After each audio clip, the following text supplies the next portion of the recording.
Do you love to negotiate? I love to negotiate. And today I will share some secrets how to organize the perfect negotiation. Look at this chart. So here's the seller's sticker price, that's what you want, the price list.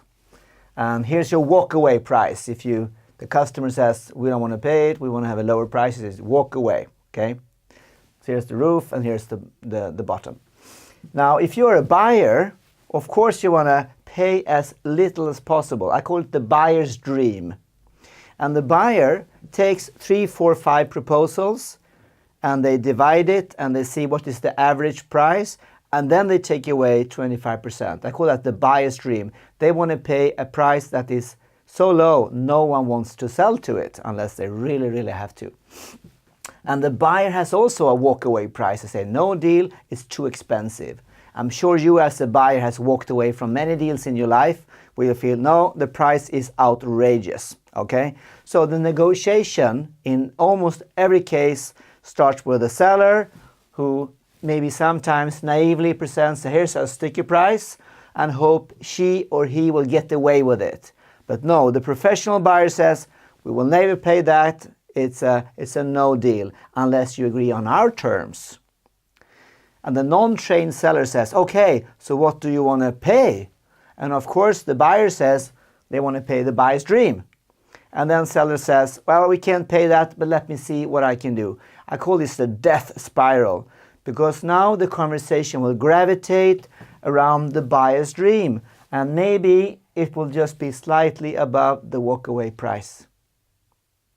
And that's not good. So what the seller must do instead is to present the sticker price, know that the buyer will cry out or maybe collapse or yell at them, but defend the price.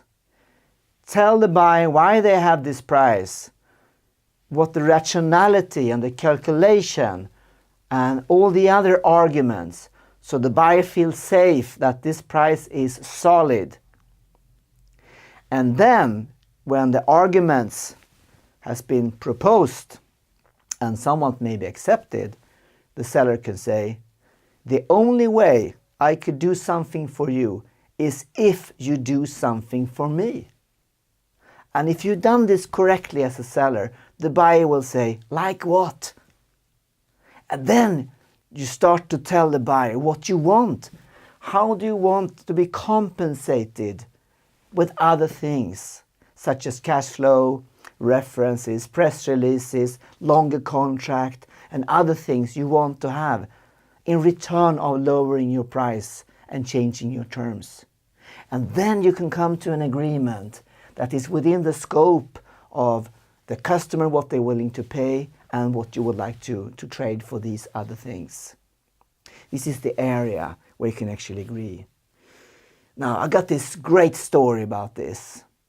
So one of our customers were offering a long-term data storage agreement to a customer. They were looking to set up an agreement on 50 years. And the customer felt, of course, price is very high, the term was very high. And they finally agreed on a term that was 25 years and to an acceptable price. So everyone got what they wanted. And when this seller came home to the office and said, we got a 25-year contract, and he was at the age of 40, he will be retired before the contract expired. Everyone cheered at him. And he said laughingly, well, you know, that was only half of what we expected. Anyhow, the deal was great because he was prepared, he was willing to give, and he was asking for things that were valuable for him. So the secret of negotiation is understanding these two principles, that the buyer wants to pay as little as possible, that you could agree to some extent to lower your price in return of other valuable things. This is the magic of negotiation.